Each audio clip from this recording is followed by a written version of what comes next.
Welcome. And first of all, I'd like to acknowledge the Gadigal of the Eora Nation, the traditional custodians of this land, and pay my respects to the elders, both past and present. I'm Victoria Moxie, Program Manager, Tech Startups at City of Sydney, and I'd love to welcome everyone today to the launch event for the Visiting Entrepreneur Program. The Visiting Entrepreneur Program is produced by City of Sydney, supported by New South Wales Government, and actually delivered in collaboration with many from the local startup ecosystem. We are thrilled to have you here tonight. The Visiting Entrepreneur Program brings high-caliber entrepreneurs from all over the world to spend some time in Sydney and share their knowledge and expertise with our local startup community. We are so excited to have Leisl Yearsley here tonight. She's our first guest entrepreneur for this iteration of the Visiting Entrepreneur Program. And we're really excited that she is launching the event because she's not only an incredibly talented human being, an entrepreneur, but also she's embarking with Aiken on a very much needed mission, which is to bring ethical co-evolution of humans and AI, and you'll hear everything about it tonight. I'd like to also thank Cicada Innovations and UTAs who are co-hosting the event tonight. Thank you, it looks amazing. So it's incredible, thank you very much for that. And I'm going to pass it on to Marin Peplinski, Head of Community at Cicada Innovations, who will properly introduce the guest speakers. Enjoy. And welcome. Thank you. Good evening, everyone, and thank you so much for coming out here to Cicada Innovations. I see a lot of new faces tonight, and that's really exciting. So I'd like to briefly introduce Cicada and the incubator that you're in right now. So Cicada Innovations is Australia's home for deep technology startups.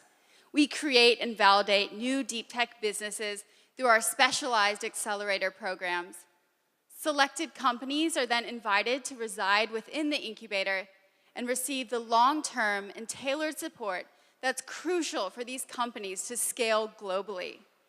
Our companies are working on a range of life-changing technologies, including creating the next generation of Wi-Fi microchips, through to creating injectable gels that actually mimic the tissue that they touch.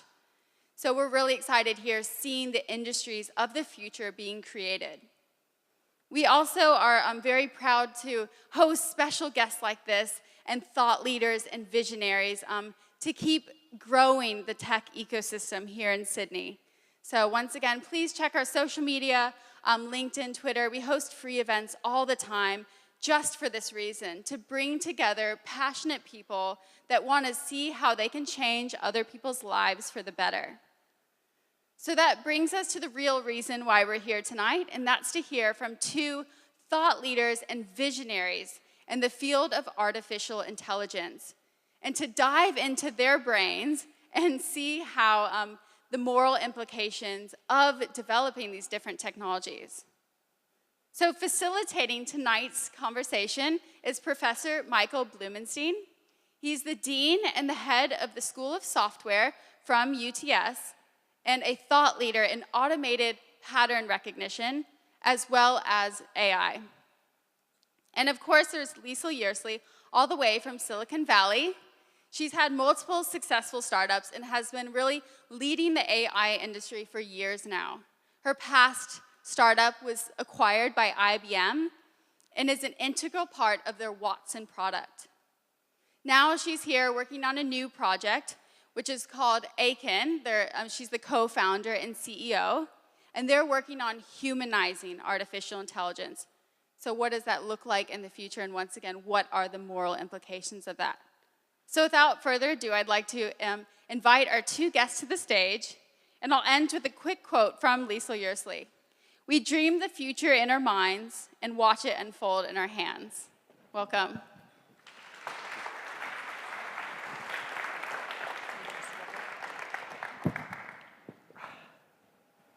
Hello, welcome everyone. It's It's wonderful to see such a huge turnout tonight. I'd just like to say a few words of introduction before we get started. Firstly, welcome everyone, and I'd like to thank everyone who's made this event possible, obviously Cicada Innovations, and of course the support of the Visiting Entrepreneurs Program, supported by the City of Sydney and the New South Wales Government. Strengthening and supporting advanced technology, and particularly young entrepreneurs, is a passion of mine. And so it's fantastic for me to be here in my capacity as a moderator for tonight. And of course, it's absolutely amazing to welcome Leisl to the conversation. So I'll be asking a few questions, hopefully not too prickly ones. They'll be enjoyable, but hopefully they'll also highlight some of the aspects of Leisl's journey and the amazing area of AI. So I just wanted to also say a few things since I've got the mic about UTS. So in 2017, we launched a new Centre for Artificial Intelligence, which is one of the world's largest centres with a lot of academics in one place, working on research problems that are in the area of AI, machine learning, computer vision, and so forth. So we actually have a really long history and a passion for machine learning, artificial intelligence, data analytics. But at the same time, we're also very interested in how our academic cohort can actually interface with industry, startups, and also potentially assist in growing the entrepreneurial ecosystem around technology innovation. Personally speaking, I have a huge passion for deep technology. I love artificial intelligence. My personal pet project that I've been working on for some time is partnering with the Ripper Group and Westpac to develop the world's first shark detecting drone. And we've deployed that technology across 11 beaches, and we've actually, we're involved in the first ever rescue of swimmers in distress via drone. So, AI, you can see, takes part in all aspects of life. It can grow businesses, it can help the community, and it can have a huge social impact. So I think this conversation we're about to have tonight is absolutely exciting, and I just can't wait to get into the details. So welcome, Leisl, and thanks again for being here. I might just start with a sort of opening question, if I may. Take us back to your early thinking when you were at school or university, and when was it that you knew you'd have the drive and passion to be a leader in technology and innovation? I didn't know it was going to be technology and innovation, but I knew I was going to do something. I just believe every one of us have been put on this earth not just to breathe in and breathe out and eat potato chips. We're here to actually do something with what we are. So for me, what happened is I was actually a refugee from Zimbabwe. So I landed in South Africa, and we had nothing. Like, I didn't have shoes, literally, to go to school. I had to wear my sister's old shoes that used to flap when I walked like this. And then I had this evil orthodontist, and he made me wear, those braces with elastic bands? I had to wear them to school every day. So nobody talked to me at all for about 4 years.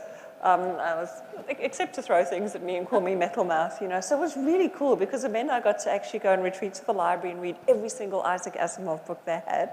And I also joined the computer club, where I could just get lost in this whole world and I just wanted to know, how do computers think? So then I went to some enrichment classes where I learned to code, and I did hardware, so I'd take computers apart, and I still want to know how they think. I still don't know how they're going to think one day that'll be different to us. So it became an abiding passion of mine back then. But interesting enough, when I wanted to go to university, this was a society where when I was 23, I was not permitted to open a bank account without a husband or father who would actually say, I'll take care of her, I'll make sure she doesn't, do anything silly with the money. So engineering, I wasn't allowed to be a game ranger, that really sucked. They just said, girls can't keep up. We don't let them in. And engineering was pretty, they didn't say don't bother applying, but there were no girls in the faculty. It's just the way it was, So I had to come through technology laterally. I studied cognitive sciences and I built my first company, and I already knew how to code. So, you know, when the internet started happening, before it started happening, I started moving my business and systems and operations online in like 96 or 97. And it just changed everything. So I thought, I got to get back in here, you know. So I just sold everything and started my first tech company. And you know what I love most about tech, and particularly AI, is every other thing I've done, you know, you've got this rock that you're pushing up a hill to get to the top of the mountain. And with technology, you have this ability to almost have this tiny little lever and huge things can happen. If you just get that sweet spot and you're exquisitely timed and your tech fulcrums just work and you're disciplined and you hit the market, you can just shift. You can shift the entire human population by like 1 or 2 or 5%. And there's nothing else that gives you that. Nothing. I actually am really intrigued about the 23 years old business and opening bank accounts, and I'll get back to that in a second, particularly since you mentioned your first tech company and so forth. I would like to also just go back to one thing you said about, you know, engineering and, you know, not enough, well, you were saying you were one of the only people considering, you know, enrolling in a degree or a course or something in that space. Sadly, the issue of, you know, gender equality in science, technology, engineering, and math has not improved that much. What do you think? Do you think we have I mean, all, say, universities are trying their best to balance this out. They're trying to have programs that attract females and even changing degrees. Is there anything else that you think we can do to sort of encourage more women into technology? You know, obviously the obvious thing is to get in at primary school level and start working there. I think also once we're out of uni, people should, in the workplace particularly, should recognize more that often women come into technology from lateral fields. The best AI designer I've ever employed was a philosopher, and she was brilliant. She had never gone through formal computer school, but she learned really fast, and you know, she's now an extremely top-level consultant to IBM, and you know, so to recognize that and to cultivate it. But at its very core, there's something else going on here. Before Sheryl Sandberg was famous for writing Lean In, she did a beautiful TED Talk, and she was talking about the study that was done where they took a famous venture capitalist, Heidi Roizen, who's at DFJ, Draper Fisher Jurvetson, and they took her resume and they gave it to a couple of hundred people. And they changed her first name slightly so that half the people thought she was Heidi and the other half thought she was a phonetically similar male. And they asked everyone, read this piece of paper and tell me, what do you think about this person? Is this person clever? Yes, if they were female. Yes, if they were male. Are they successful? Yes, if they were female. Yes, if they were male. Do you like this person? Yes, if they were male. No, if they were female. And I know that sounds a little bit blunt, but at its core, you know, we get so socialized into feeling that it's not okay to exert your power. We've got to be a little bit humble. We've got to prove ourselves more. We've got to make sure we smile a lot. We can't be too declamatory. We've got to seek consensus. You know, so these are things that women get socialized into. Even if you look at, there's been a massive study of, it's a huge startup pitch event, and some psychologists analyzed the sorts of questions that women CEOs get asked and men. And women got asked defensive questions. How will you protect your market? How do you possibly hope to get there with this amount of capital? And men get asked, how will you own your market? How are you going to raise more? And this really struck home for me when I was actually, in the early days of my first pure AI company. I built an applied AI company that went public, but my first pure AI company, we were trying to figure out, how do you just like read a snippet of a tweet that someone wrote or an email and just like figure out who they are, so you can just automatically, magically make this AI for them. So we were studying language, and it was a study I came across where they put a couple of hundred people in the chat room, and they did all the psychographic analysis, and they put these people together for about a month, all anonymous, and they asked them at the end, who's an introvert, who's an extrovert, who's warm-hearted, who's not. Almost no predictive validity. No one could tell who was an introvert and extrovert. Gender they could pick with 95% accuracy. And it stopped me in my tracks. So any woman here, I challenge you, go into your Gmail and do a search for the word sorry. it's scary. You know, if we walk in 2 minutes late to a meeting, we flap around with our bag and we say, I'm so sorry. And, you know, a guy will walk in and go, yeah, I'm here now, we can start. You know, so there's behaviors that we learn and we get prejudged. But I don't want to go into the whole that thing because, you know, it's, I really hate, like the media will always ask, here they used to ask me all the time about work-life balance. I go, how do you deal with your work-life balance, you know? It should not be a thing. I shouldn't be even asked about what's it like being a woman in business because I'm just a person in business. I think it's a very good point. But, you know, your question was what can we do about it? And I think it's to actually admire women who do this stuff because, you know, at a core level, we're not as popular. We have less friends and we're lonely. You know, we don't get the band of brothers thing that guys have. You know, often you'll see startups will have a bunch of guys and, you know, so we're pretty on our own, except when we meet other powerful, amazing women. And, Well, you know. we're very fortunate to have one powerful and amazing woman here tonight. So, yeah, thanks for that. That's Yeah. very insightful. Thanks. Now, also, I just want to go back. You mentioned a couple of AI companies and so forth, and we'll definitely get to the AI bit. But I just wanted to, for people in the audience who are, you know, young, starting out, you're talking about access to your own bank account at 23, Yeah. and yet you started and founded Top Tots, Yes. an international company, education franchise at 25. Now that went global, 48 branches, multinational, in the 90s. And it's still growing today. And I know, Yeah, yeah. it is amazing. I checked up on it. It's just fantastic. So what were the key elements that played some aspect of success for that, you know, at such a young age? Hunger. Not hunger for money, but hunger to have impact. Actually, I'll flip that back by telling you a story. When my son was about 12, he came to me and he goes, Mum, I want another video game. And I went, nah, maxed out. I'm not going to get you anymore. So he goes, well, I want to buy one. And it was just around the time that the tsunami had happened. And I really feel bad about that and I want to do something about that. So he says, I'm going to start a business. And he had a little friend with him, and I said, okay. And they said, teach us everything about running a business. And they're looking at me with these little eyes, and out of my mouth came, well, there's 3 rules. I thought, what are they? You know.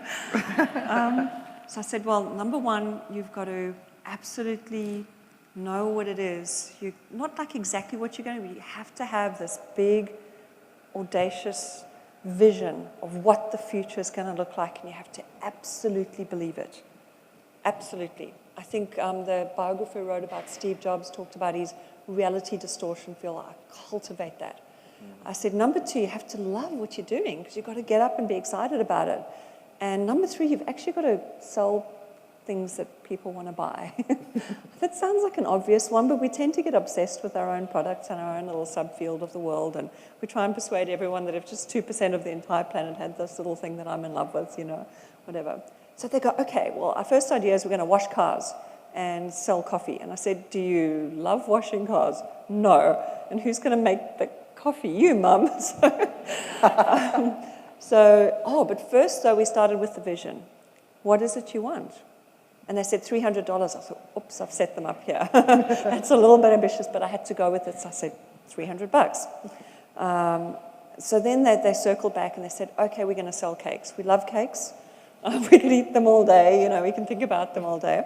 So off they went, they raised capital from me, and they bought the ingredients and they recruited the little brother who was cute and had curly hair, and they started dragging this trolley around and the neighborhood, and they'd send the little cute kid with the brochure going, and they also were giving a percentage to the tsunami relief. So it was a classic sell, have a cake and do good, you know. So it was interesting. So they met rule number 1, the bigger vision. Number 2 was doing something you love. Number 3, selling people something people want. But they were at it for 8-10 hours that day, and they reached like $80, and you know. And then the next morning they get up and they're dragging their cart around, and they come back at about 11 o'clock and they just flopped, and they went, no, this is too hard. So I said, I forgot to tell you the 4th and most important role, stamina.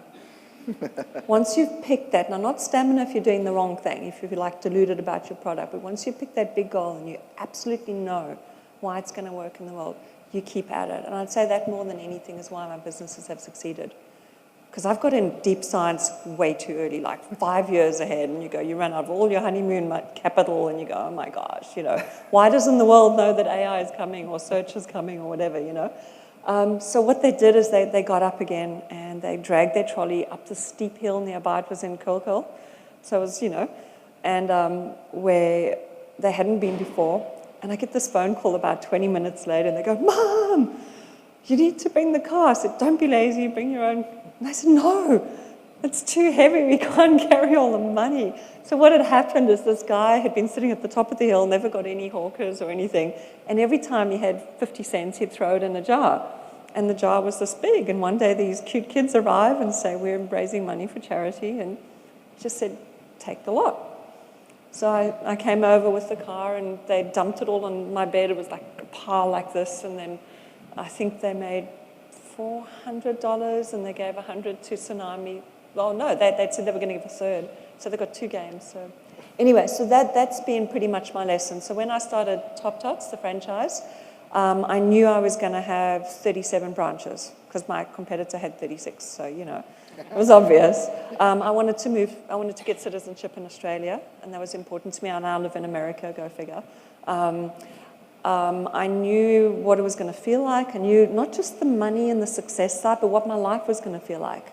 What impact I was going to have in the world. It was very clear, and I got in the discipline of that.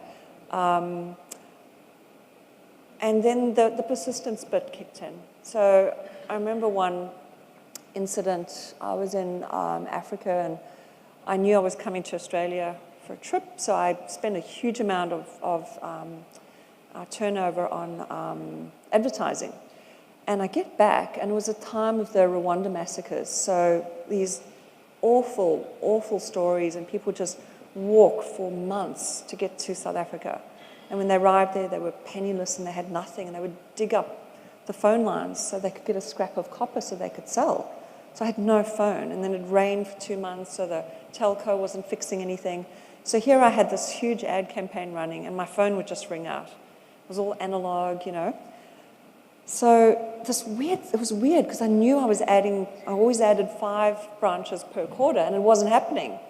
And it just felt odd because I always made target. It was like the universe was out of shape, and how am I going to bend it, So I remember one of my clients said, you should go on TV, the stuff you do is awesome. So I called the TV station. They said, no, you're too small, and we did an education piece already. And a week later, I called them up again. And I said, I should go on your show. It was an 8 o'clock primetime business show. And the person who'd rejected me the week before was off sick, and her replacement was in a panic. And they said, you're on, provided we can be there in like 30 minutes with the camera crew. I said, go. And we went on air that next day, and I had 200 franchise queries that night and another 150 the next day, and I picked the best 5, and off we went. So, after you're successful, people often say you're lucky, and you're not. There's about 15 failures for everyone's success, but you're standing there when the right person, the right time, the right market fit for your product comes along. So, sorry if that was a bit of a long-winded answer. That's very interesting. And in fact, obviously that was your first one, and now there's so many other, areas that you're in, and particularly, and I know the audience is waiting for the AI part to come in.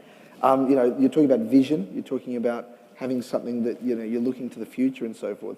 So artificial intelligence is that space, right? Oh, it's absolutely. future looking, but at the same time, it's everywhere. People are talking about it, media's talking about it, public's talking about it. I personally think a lot of people don't actually know exactly what it is.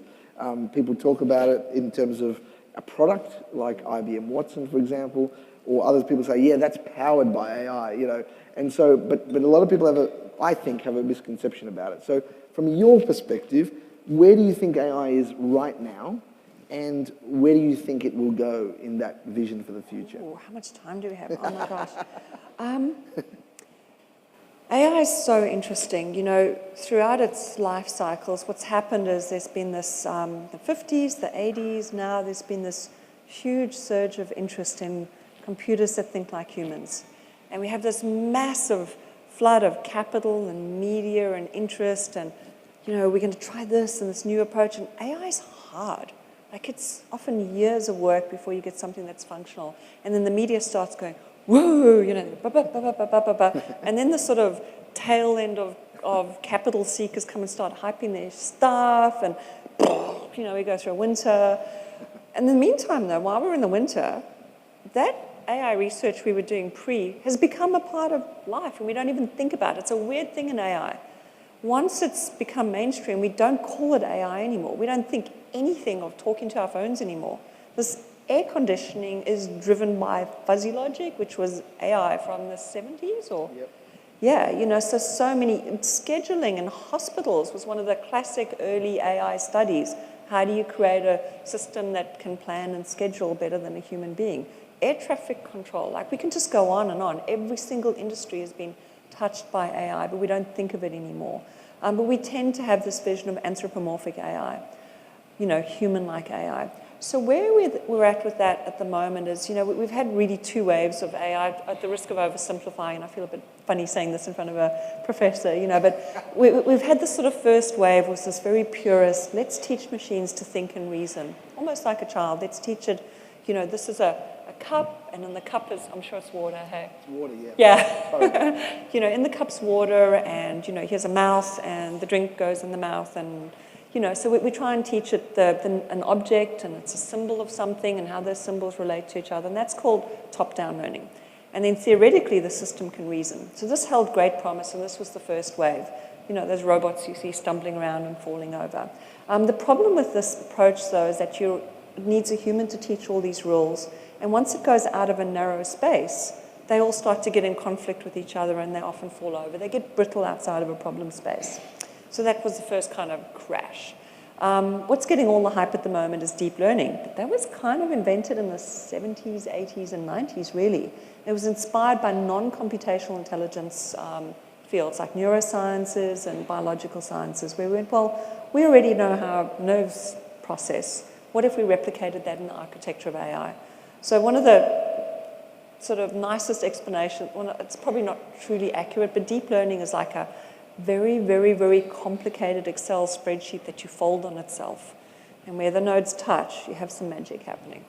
How does that sound? Sounds good. Yeah. So deep learning was originally actually, the part of the inspiration was out of educational sciences, so a little pun for teachers here, you know, out of learning theory. They were studying how do people learn to process and solve problems. And they came up with hill climbing. Did you know they came from teachers? Hill climbing, back propagation, planning. Yeah. I'll send you some papers. Please.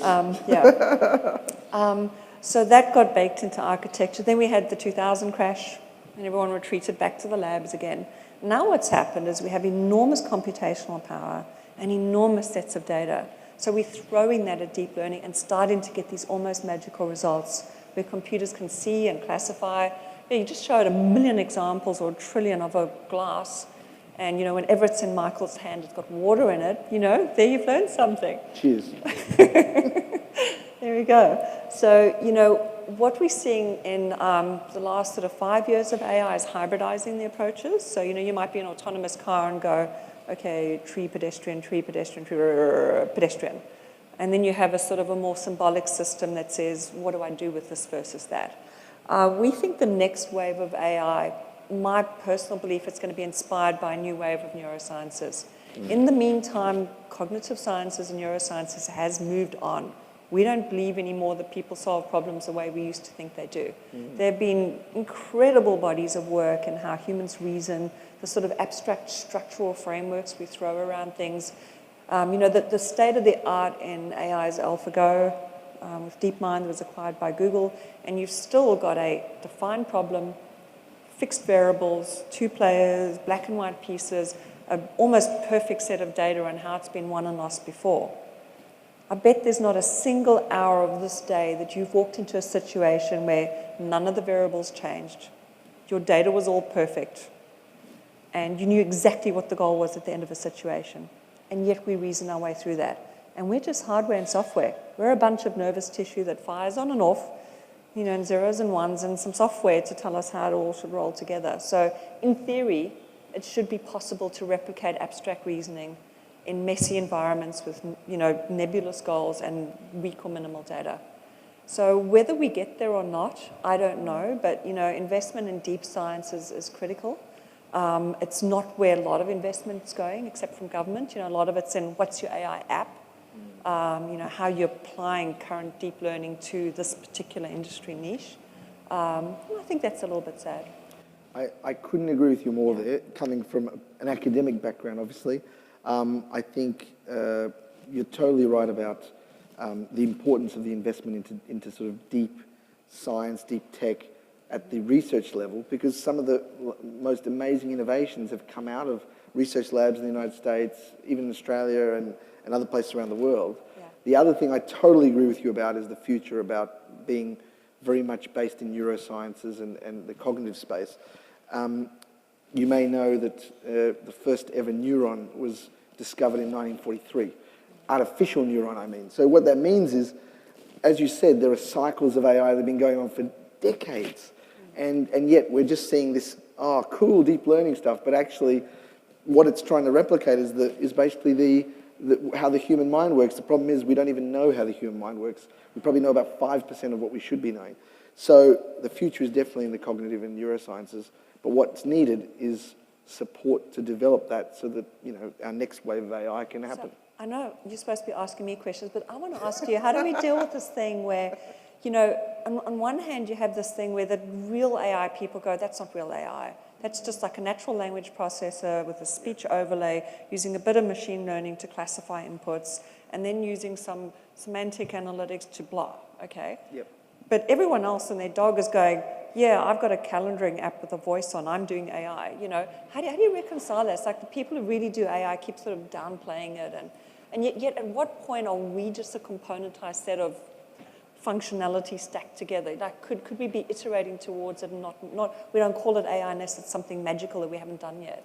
Yeah, I totally agree. There are these two camps. There's the people who think that they're doing hardcore AI, and that's the ones that are coming up with new, maybe algorithms, but also based on new insights into the brain, for example, and saying, look, we've now created this.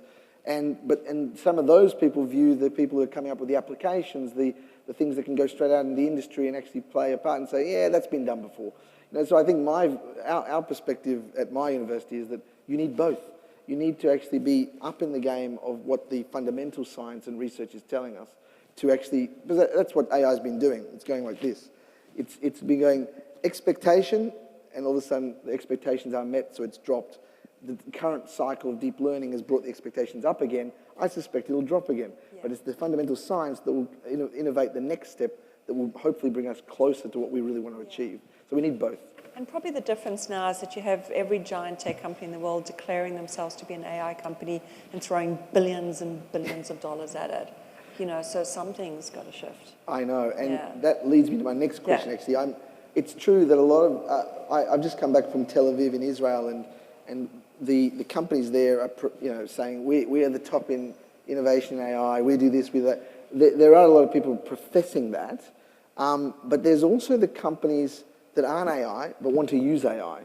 So I wanted to ask you your thinking around, some companies, and maybe there are startups in the room, they want to adopt AI, they're a bit worried. What do you think they can do to prepare themselves? They have never looked at what the AI landscape is now, if they want to adopt it, and how can they prepare that for, what will that future workplace look for them, if they can adopt it? So you're talking about startups who want to adopt AI, or just general workforce? Or even companies as well, or larger companies that have never touched AI. Yeah. So I have a bit of an opinion about startups who want to do AI that don't actually do AI. Like, I get them all the time coming up to me in Silicon Valley, and this thing that goes like, I want to do this thing where I go out to the market and I have a portal, and and there's this blank space in my head of how I'm going to do it. I need your AI, and then but the motivation is to go out to investors and call themselves an AI company so they can get funding. So, AI is not something you do for the sake of doing AI so you can go do funding, and people are doing that now. You really need to understand what is it you're trying to accomplish. Maybe you just need a bit of data analytics, Maybe you just need some whatever, You may not need AI. But having said that, though, I do think there is not a single job in the world that's going to be untouched. I was at Stanford a couple of months ago, and someone asked me, what is the last job that you think will not be taken by AI. And I went, ooh. The first one was along the lines of Julia Roberts in Pretty Woman. I said, no, actually. And then I said, probably the person that invents self-improving, singularity-capable AI, because then it's like, The last cab off the rank. Yeah, that'll be the last job. But even in Cognia, we were actually a platform originally, so we were doing core research. We had a federal government research grant, and then we ran out of cash, so we had to start applying it. So we were building deep social characters. They were getting massive engagement, like 20 hours a week out of people. And then we started working in customer support around the 2008. And where am I going? I'm so jet lagged, sorry. We were talking about... just talking about companies and yeah. I'm still lost my train. I'm sorry. AI transforming, and what does it look like? Oh, that's what I was saying, yeah. So basically, we started out doing fairly straightforward tasks, but, AI self-optimized really fast. And we would rapidly, humans would sit like this, they max out, because they're buggy and they're emotional and they have bad days and they can only hold so much data in their heads, and the AI keeps going. And then you go, okay, we mastered that, let's move on to the next one. And we moved up and up and up the skill chain. So in banks, we'd start with, simple call center stuff, and we ended up doing complex financial planning. We were right up at, grading university law essays, by the time we were acquired. So there's nothing that, probably the health caring professions would be the last to go. But even there, in some ways, a relationship with the AI is a little bit more authentic than with the human. People want to believe that it's truly and utterly there for them, and it is. In many ways more than a human being who's only there because they're paid to be there, and if they weren't getting paid, they wouldn't be there for you saying, I love you, I care about you. That's very interesting, that last point particularly. I've seen that a lot. Some of the startups I've seen are looking into, trying to really embody human characteristics into AI. And, the ultimate manifestation of that is a robot walking around that looks as human as possible, and actually, almost you can't even tell it apart. So that whole concept of a virtual human, and some of the elements of what Cognia was doing was literally that. So would you say that the virtual human aspects that you even developed in that company and others, is that already outperforming what humans are doing in a number of fields? And is that scary? Do you think that's because that's another thing that media focuses on, is this whole issue of AI and robots taking over. So what's your take on that argument? I'm not too worried about robots taking over, because that's really hard to program, that desire and intent to dominate, No, I'm more worried about how society will shift around it. I think a lot about having a subservient species that we can treat any way we like. I've seen that shift behavior en masse. If you can stand, like, we would walk into large organizations and they typically want a female avatar, and they would say, I'd say, how do you want us to handle it if someone swears? And they go, oh, the customer's always right. They don't do that in a call center. So if you stand over a Siri or a Cortana or an Alexa and you say, you stupid idiot, it's going to say, I'm sorry, sir, how do I get that right, sir? And we used to watch, when we were doing hybrids of human and AI, people would transfer that behavior to human beings. And you do enough of that. We're social, we're primates, we get patterned. You do enough, they treat it as if it's a human. Most of our relationships are technically mediated. It's rare to meet people face to face. Think about most of your interactions you have with your friends and your family and text. And so the barrier between having a plausible relationship with an AI and with a human, it's not as big as you'd think. People buy into it, and that they transfer that behavior. I think that's probably a near-term ethical issue we've got to deal with. What I think about a lot as well is, what are we optimizing AI for? And this is why I've started Akin. So we were able to bring about massive behavioral shifts in every industry we went into. If a bank wanted us to sell more credit cards, we would. If a media company wanted us to get addicted to a character, we didn't like it, we were a platform, and we'd watch this happening and go, whoa, is this a good thing? Where's the guidelines for this? Who's going to stop this? Like, you get rewarded by investors if people hang out for 40 hours a week with a character you've made, even if they don't walk out the door anymore. You know, where does this go? So what I did in the last company is every time we did something that made us money but maybe got people into debt, or, you know, we would go out and donate the platform for a karmically good cause. And we started using it for good. So we were bringing significant shifts in health behavior, for example. So what we're doing at Akin is we're running this hypothesis that we can build deep science that thinks more like a human being, that understands the deep drivers of human thought and consciousness, but that actually its primary motivation is not a transaction event or consumption or addiction, but is making that human life better, and vice versa. It's a co-evolution process. At some point, they will become sentient in a way that we can't even imagine, like an octopus is sentient or a cephalopod is sentient. And at what point are we debasing our own humanity by treating it as less than ourselves? So I'm really interested in creating a new generation of AI that think and reason more like us, but that actually optimize for mutual well-being. Because at some point it'll get run away, and I really want us to have good practical protocols in place by then. I think it's a really good point you raised there, and that really leads me nicely into my thinking. I think, interestingly, since the advances of AI have started, particularly around, you know, we're talking about autonomous vehicles, you know, self-driving vehicles, talking about AI taking over, I think you've said previously, will take over 30 to 50% of our decision-making capabilities in the future. How do you, what are your thoughts around, I mean, obviously Akin is sort of dealing with that to some extent, but there is something that bothers a lot of people about who is to blame when the AI makes a decision that may have a literally cost a life, or, you know, in the case of the easiest example of that is, you know, self-driving vehicles in the States that have actually had accidents with humans involved.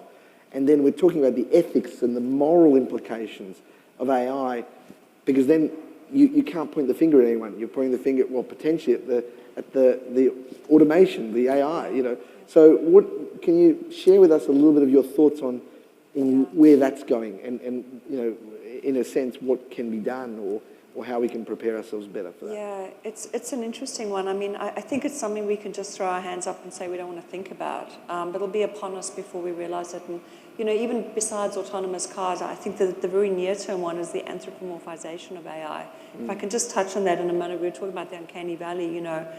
When we anthropomorphize something, we form a relationship with it, we have more confidence in it, we're more persuaded by it.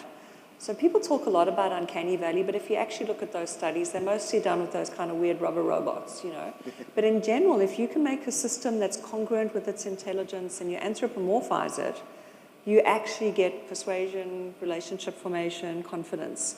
A very early study that was done is the researchers took an early chatbot and they represented it with some cartoon characters, like tools, like a hammer and a spanner. And the one group had just these tools, the other group had little faces on the tools. And this group thought their AI was smarter than that group. So when, you know, Alexa goes, hello, we really believe it. When it says, I'm so happy you're home, we believe it because we want to. We're wired as primates. We're just not evolving fast enough, you know. So, you know, apart from even autonomous cars, what's the ethics around a duplex going, Michael, I'm so happy to see you. Have another potato chip. Sponsored by, you know. I mean, that happens to me all the time. You know, have some more water. I have to let that go. You don't have to encourage me there. You know, who is responsible for that? You know, ultimately, the whole capitalistic system, all of funding goes into the twin consumption addiction evils that brought us horrific things like Donald Trump as the pinnacle of, you know, neutral technology platforms. So what my point is with anthropomorphization is going forward, we're going to have to make these hard hierarchical values decisions. We're going to have to do what are the trade-offs. We can't go into this going, well, it's just a tech, it's just neutral, you know, we'll let the market decide. That's how we got Trump, you know, where we let bias creep in. We let people don't have big capacity to process decisions. We can manipulate 3 to 5 chunks of data when we get decision fatigue, and off we go. And that's how they then manipulated the media to get things like that happening. And, ultimately AI can be trained to make more logical, better decisions than us. Even these ones that kill people, well, that they kill people far less than a drunk driver, for example, that they will be better at making decisions that protect our well-being than us. But, people have to start making these hard calls about what do we value. What if an AI is slave to you and you've got more money than me and it amplifies your ability and its job is to actually optimize for your joy and pleasure in life? Whose value framework do we go with? The end user? Do we go with society? What if it's a society that believes women shouldn't be educated? Who's the higher order decision maker there? Yeah. So I think the answer is not sitting around setting policy and, scaremongering with the media and stuff. The answer is to actually put AI out in the field that are good and that make life better and show that you can build big, powerful, wonderful businesses off the back of that. And make that the standard and say, this is how it ought to be done. If you're not doing this, shame on you. That's what I think we've got to do. I think that's excellent advice because, I have to say, I visited a company a couple of weeks ago who happens to be in the autonomous driving space and has some technology for that. And when asked a question about the ethics of how that technology might function in the case of a certain situation, they said, I don't really care. We just got acquired for $9 billion. And so there is a worry there. People can't. This is coming from a company saying this, and of course the capitalistic aspect, the money that they potentially can earn because this technology is amazing. It's going to change the world, but someone has to think about the other aspects of it. The other thing you touched a little bit upon about how you can put a face on something to make it look friendlier. So I was talking to someone from Bell Labs the other week. He was talking about that he had to deploy security cameras across the whole of a city. And the only way to make them look less security-like is to put faces on them that changed when people looked up. so they actually made the person invite the face to look towards the camera. And I suppose that's a manipulation. Even just putting little eyes on someone's laptop makes them behave better online. That's right. Like little plastic stick-on eyes. They actually behave better. We're giving a human, human view of something that's really a machine. So you'd also touched upon the bias aspect, and that I'm really interested in. I want to dig a little bit deeper in that space. There's a lot of discussion now about, there are groups forming, whole committees on AI and ethics. The Australian Computer Society has one. The IEEE, the largest engineering organisation in the world, now has one. So obviously AI and ethics is playing a big role. So the bias in ethics, for example, in AI, where there is this concept of maybe that if you train it with the wrong data or with a certain perception of the person that's training it, you can actually introduce a lot of bias into AI. Have you come across that in your own? Absolutely, yeah. We're one of the early inventors of crowd learning with interactive AI. We built auto learning, we called it, because it was auto learning. We learned very we didn't do the thing that Tay did or, any of that, because we learned very rapidly that the crowd can be pretty damn evil. You just don't, you can let them loose, but you have to quarantine everything they do. And so we just got really good at building processes that would look over the metadata, filter out and flag stuff, and then we actually had human editors. We didn't have a million of them, like we just had a couple, and we had really good AI to kind of say, look, I think I should learn this, but, what do you think? That was part of our process. But we were also working in very high compliance environments deliberately, because, we were good and we wanted to show that off. We got good at that pretty quickly. But absolutely, the world is a biased place, and so would we say that, in a sense, now that we're so conscious about the bias that can come into machines, and of course we already have inbuilt bias as humans, and a lot of decisions that are made are to do with bias. Do you think that we're actually in a stage of revolution, in a sense, that because we've got this real powerful technology in our hands, we're actually going to increase decrease the bias? Yeah, so I don't know, if you really get into bias, like cognitive bias is actually quite a useful mechanism for taking shortcuts. People think of cognitive biases as an errors in thinking, and often they are, but they're also really efficient ways for humans to process data. So if you look at learning theory again in our very early childhood, we do what's called assimilation. Accommodation. So, we might have a dog and it's a little chihuahua, and your mum says that's a dog, and you go, dog, dog, dog. And then one day you're walking out there and there's this great big Irish wolfhound, and she goes, dog, and you go, yeah, right. But then you actually assimilate that, and you shift your mental model and your conceptual framework, and you accept that. And as we get older, we get more rigid. These conceptual frameworks become, this hierarchy of what we think relates to what become more rigid. And we do less of that. And we do more of going, well, here's this new fact. It doesn't fit my model. I'm going to reject it or rephrase it. So it's a form of bias, but it's also an effective decision-making engine.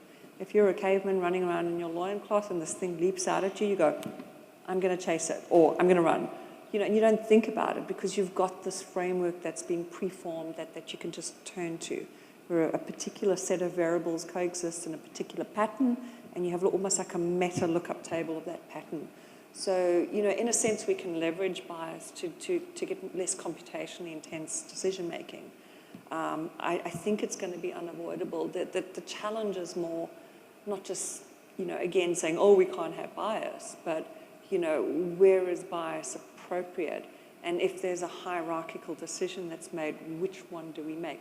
Do we want to give machines human values? Look what we did every time we moved into a new continent. We just, decimate. Look what we're doing to the planet. It's like decimating everything that doesn't serve our, tweeting and whatever selfish thing we happen to be doing that moment that supports the universe of me. Like, and then if we built AI that were more conscious about the planet than us, would we be happy about that? Because they might say, hey, dude, you've got 2 kids, you should stop, So anyway, I'm digressing, but... It's really interesting, particularly around, there are obviously a lot of challenges, and I'm interested in one other aspect is that, you're now with a kin, you're growing that, and that's going in the direction. What are you finding right now? Because there are so many other companies, maybe not like yours, but there are many AI companies around. What do you find is the biggest challenge in actually moving forward with, growing the success of this next venture that you've got? Biggest challenge? It's been an interesting one because as a repeat successful entrepreneur, capital's a lot easier. It's always been very, very difficult to come by. And women, I think, at 2.8% of capital, even in Silicon Valley. So we've become very capital efficient, which is great. But it's not been so much that, but about going out with a much more purist vision. Like, we actually are doing deep core AI research. We're trying to find what comes after deep learning.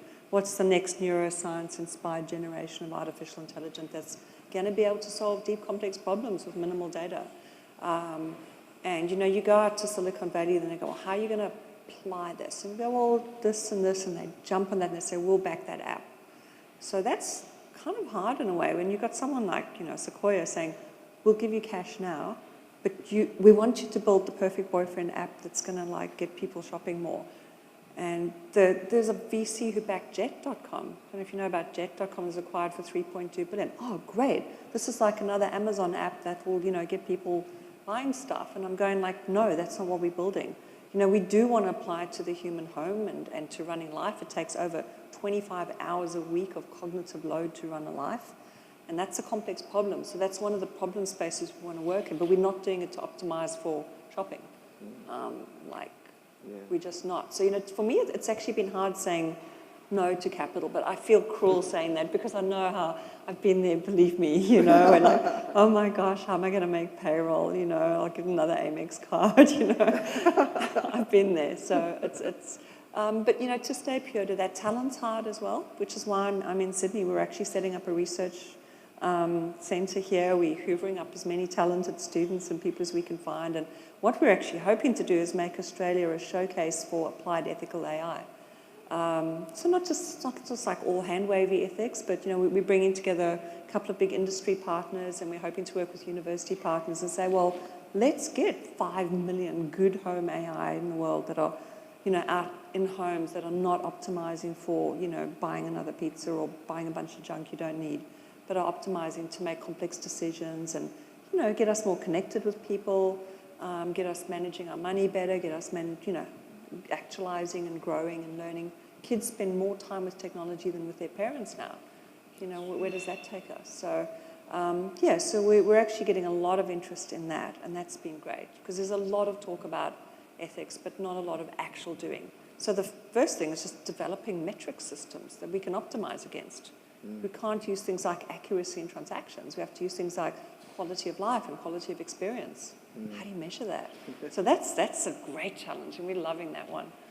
So it seems, because you've had so much experience in actually bringing, technology to reality and so forth, and so many successful companies, and so I think the formal part of this session is now closing, because I'm being given the wind up, I'm sure, and we also want to give opportunity for questions from the floor.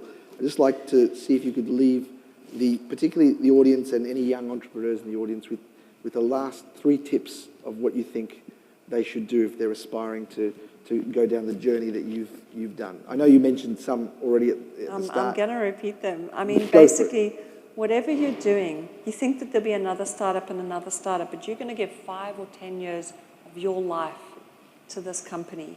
Make very, very sure it's something that's going to leave a dent in the universe, as the quote goes, You should start thinking, does this have the capacity to change 100 million lives or 1 billion lives? And you can't be delusional about how to get there. Like, you've got to know what that looks like.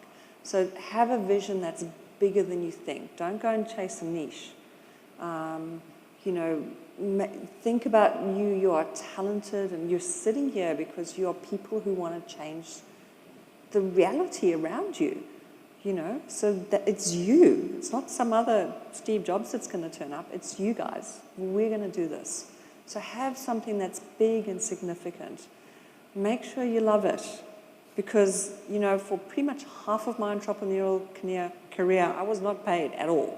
So, you wake up in the morning, you go, yes, I'm going to go do unpaid labor because I love it. And you've got to do that. And that comes through. It makes you authentic when you're trying to get money from people, when you're trying to sell your product, when you're trying to connect with your end users. Stamina. Back to the Top Tots one, 23 years old, I tried to get a bank loan. I think I went to 12 different banks, and they went, it's okay, my dear, just wait till you're married and you won't be thinking about this stuff anymore, And the last bank, I really considered lying. I thought, should I just go say I want to buy a house, because I want to cook? And I thought, no, damn it. So I walked in, and there was a female banker, and she said, yeah, I want to go to one of these, And she lent me $20,000, which I thought was incredible. I didn't know you could sell shares to investors, which was a really good thing, because I thought, okay, I've got $20,000, I've got to turn that into, 100,000. And it was like 87% margins, and all of it went back into growth. So, yeah. Okay, so where was I? Big vision. This is your life. Your life energy is the most precious thing you have. Spend it well. Stamina. Do what you love. There was another one. Remember there was 4? Oh, sell things that people want to buy. So even if you've got this big vision, why it's important that it's big is what you start out with is probably not how you're going to get there.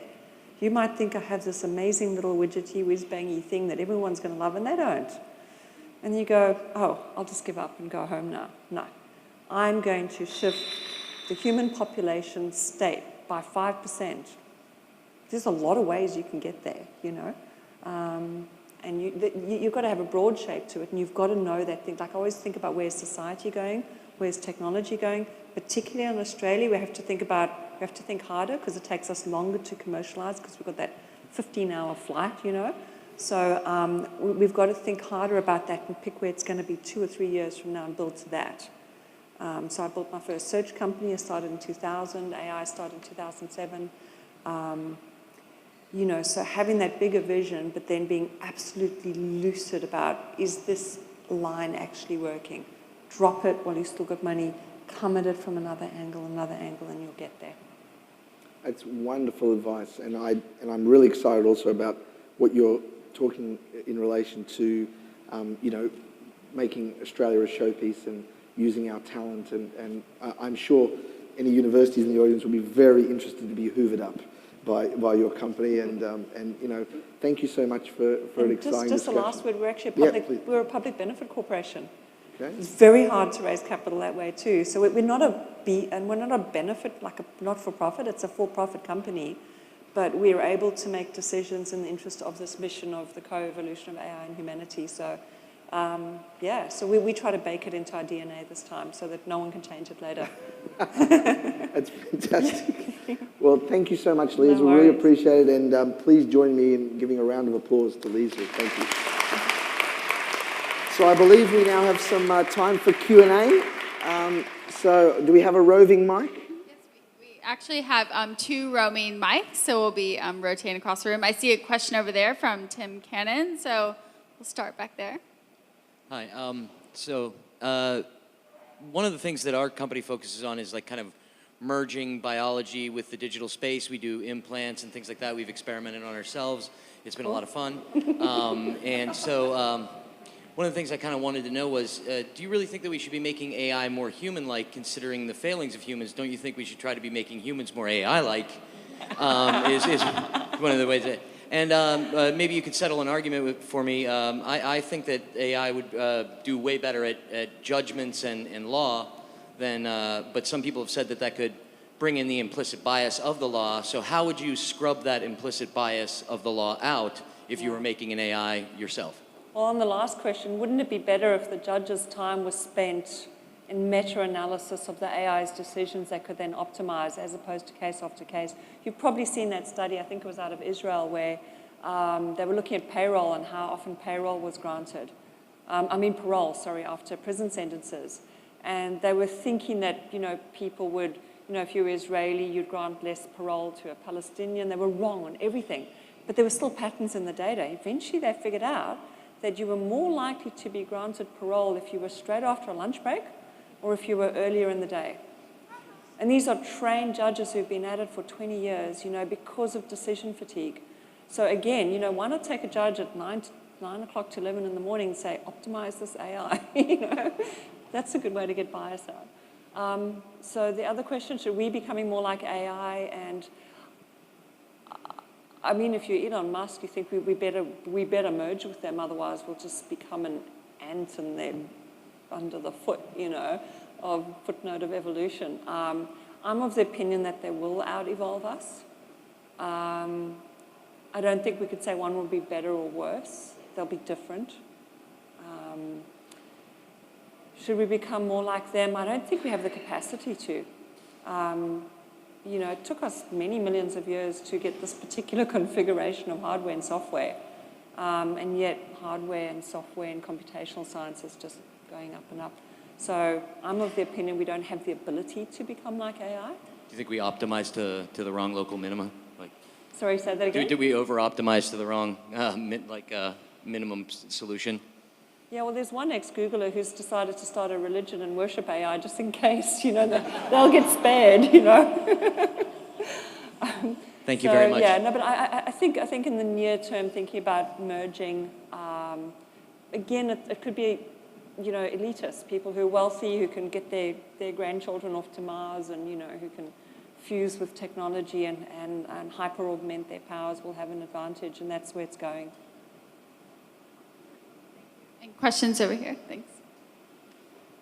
Are you concerned at all of making super intelligent AIs that are not self-aware?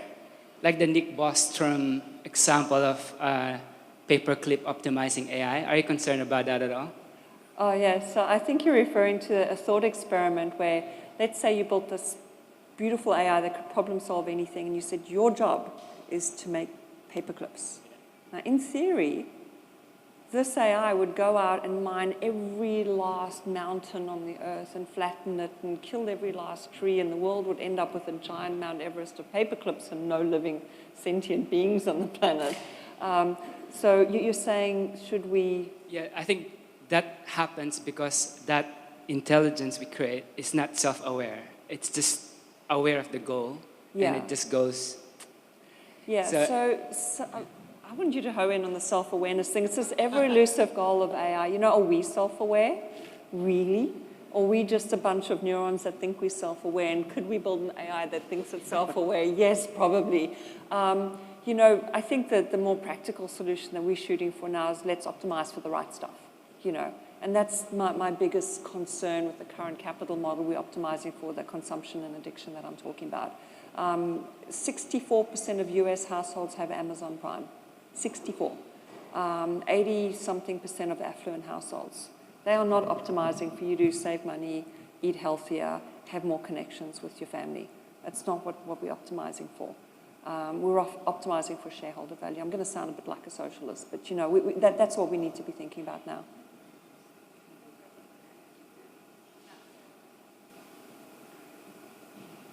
Yeah. Clearly, we're building systems around ourselves, neuro-basis and whatnot, and we're building them around ourselves to deal with ourselves. How readily do you think AI is positioned and how well it will adapt to deal with mental aberrances, you know, psychopaths, schizophrenia, so on and so forth, people with these conditions? Readily, more difficultly? I think it holds a lot of promise. I mean, I saw a study recently where people with issues and thought disorders were able to move into a virtual environment and actually, you know, start to manage their thinking by being able to create embodied representations of what was going on in their mind and then learn to control it. You know, say, yes, I see you. This is how you look when you come to me, you know, and now I'm going to get a handle on you. So there's a lot of promise. There's been a lot of work in VR and pain management. So is that AI? It's, you know, we were doing work with cognitive behavioral therapy originally with, you know, groups that were working with youth suicide. It was one of the karmic counterbalance projects that we did when we were making too much, you know, bank money and stuff. And, you know, we were looking at, like cognitive behavioral therapy is expensive, long-term, but very efficacious. And we were applying it in health behavior and all sorts of behaviors. So again, it's really just an architecture of behavioral intervention that's being modeled in a more of a rule system than a pure AI. But it's very efficacious. It's hard to replicate at scale a very, very good cognitive behavioral therapist. But you can theoretically get elements of that in, you know, most learning to reshape behavior is about a lot of repetition, a lot of feedback. And you can give a lot more of that more frequently with a well-constructed AI. So yeah, I think there's a great deal of promise there.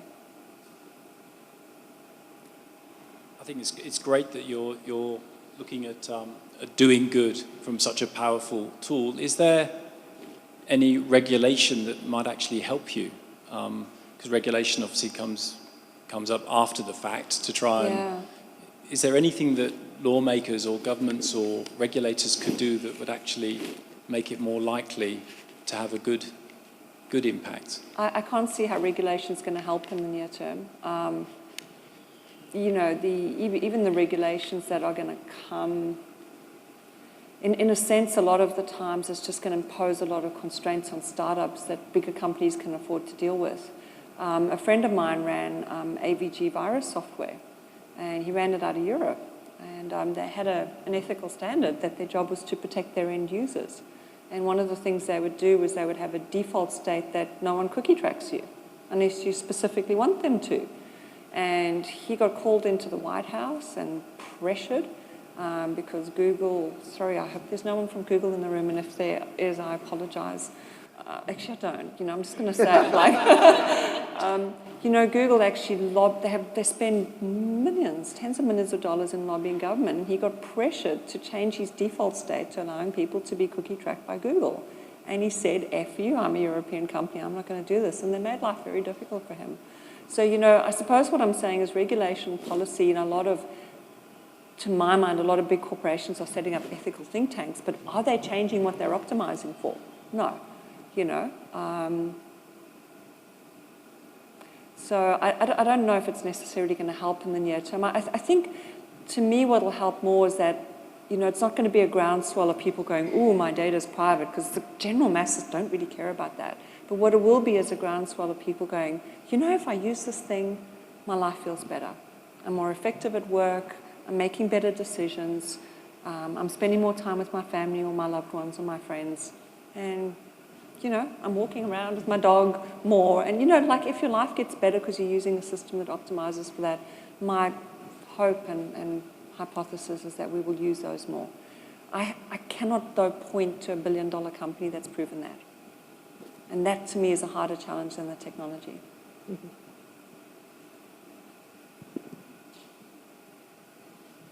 Hi, Leisl. Can you just tell us a bit about the process that you're going through with Akin at the moment and kind of how you're tracking to this really amazing, lofty goal? Yeah, thank you.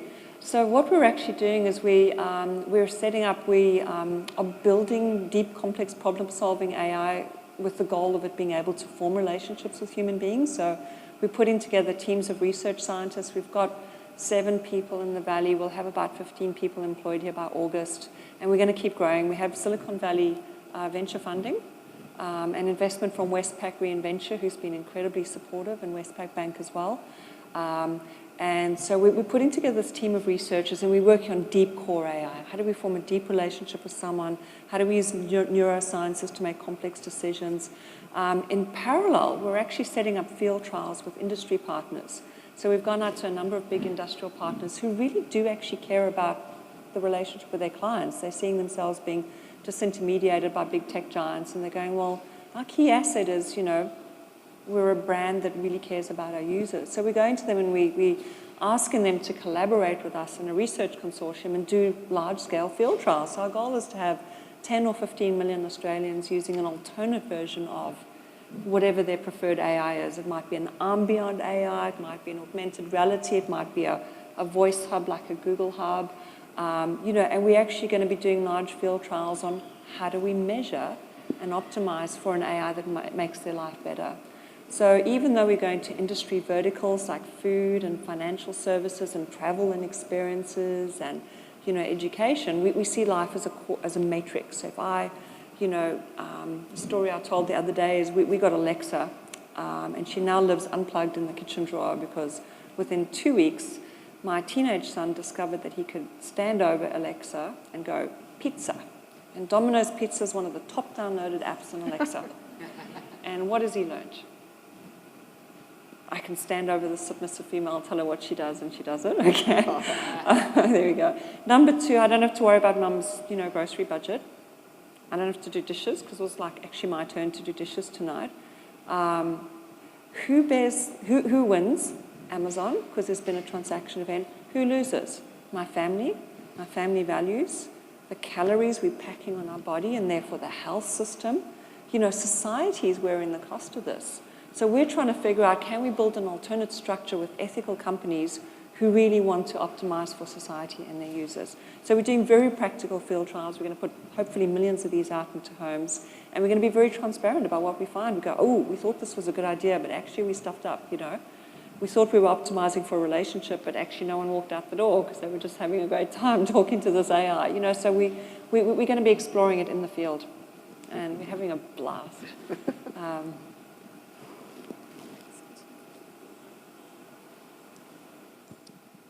Hi, Leisl. Hey. I'm Paul. It seems to me a theme with what you're saying on the political side is that greed will get in the way potentially of what you're trying to do, because the greed imperative is let's make money out of the AI, and who can make the most money, who can get to sort of general intelligence first. How do you defeat that, and how do you regulate and bring ethics to something which is not governed by boundaries or governments or jurisdictions? The reality is that general intelligence might come from an individual, a mad scientist, or Google or a Facebook. How do you rein in that kind of sort of threat to humanity? So I'm not of the school of thought that we can govern or rein it in. You know, one country might govern or rein it in, then another country will win the AI race and be the rulers of the universe. So what I'm trying to do is do what I can. You know, I might sound really optimistic, but I don't know if we're going to get it right.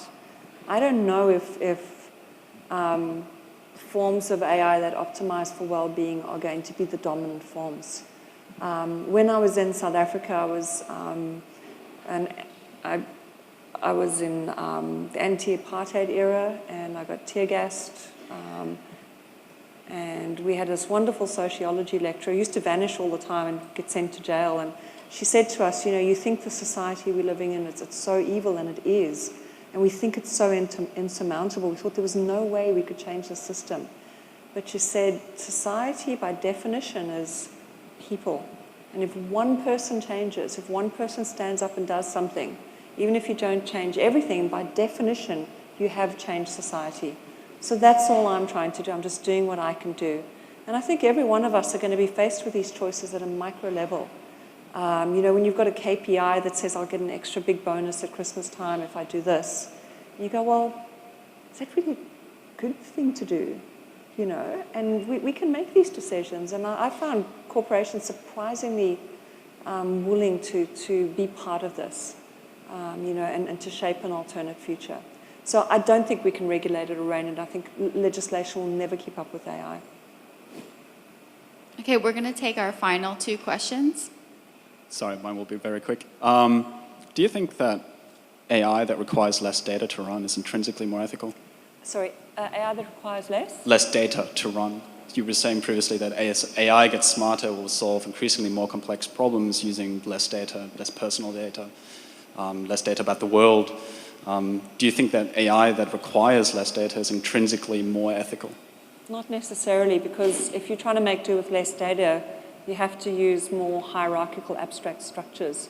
So when humans solve complex problems, we have a dual search for meaning. We actually search for not only what is the best solution, what are the instances like current AI does, but we also search for what are the strategies I can use to organize the relationship between the variables, and how hierarchical are they, and which are most effective and not. So the less we rely on data, the more we have to rely on these hierarchical, almost nested strategies.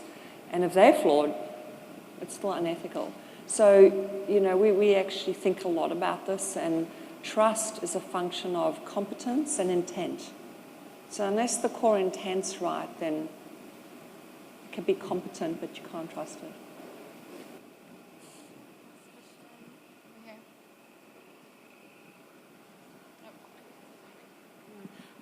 Maybe there's 2 questions. Do you think that human beings are really just like hardware and software? You know, there's just bits turning off and on.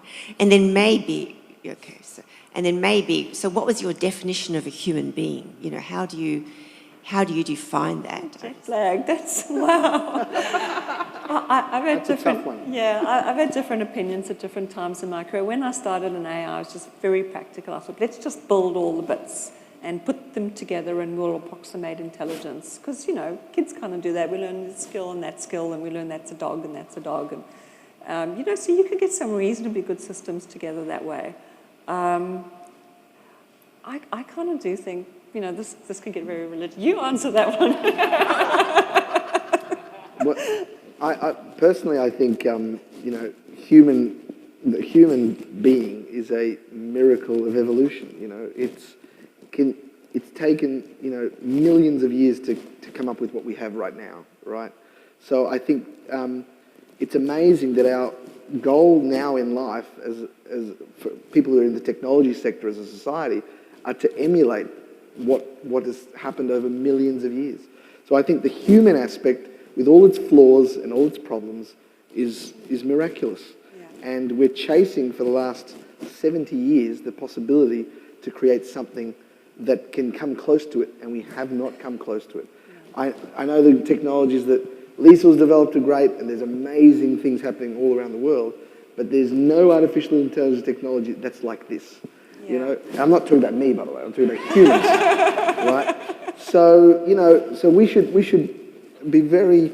We shouldn't. I mean, some people can think of it as being hardware and software. That's a definition potentially, but we are complex, and the complexities we have, and the most complex thing in the universe, our human brain, is only tapped into about 10%. Yeah. We actually don't know how it works to this day.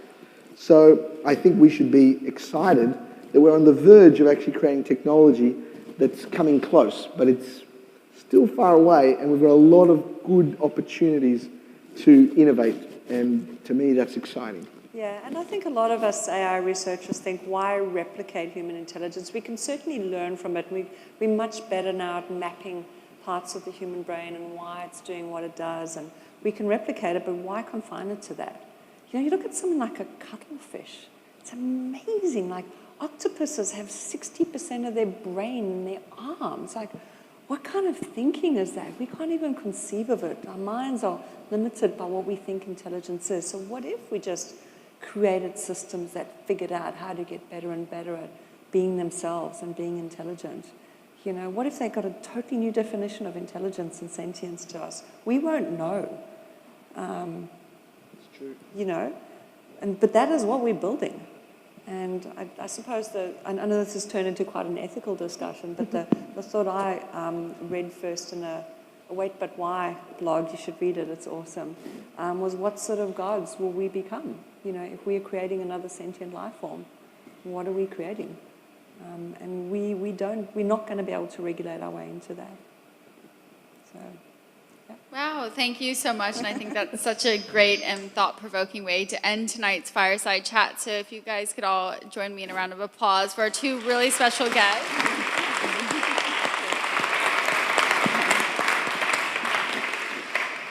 So thank you so much. I think we're all left with a lot of questions and also really thinking about those technologies that influence so many decisions in our lives, and also what's coming up next, and how we can make those positive changes to technology. So once again, thank you again for joining us, and thank you for all of your questions. And to the City of Sydney, we are leaving a survey link on the screen. We'll email this to you. So please give us your feedback. Would you enjoy about this event? And this will inspire more events to keep coming to Sydney and bringing these thought leaders out for these types of discussions. So thanks again, and have a wonderful rest of the evening. I know we went over a little over the time we'd allotted, but we couldn't stop this fabulous discussion. So have a great evening, and thank you again.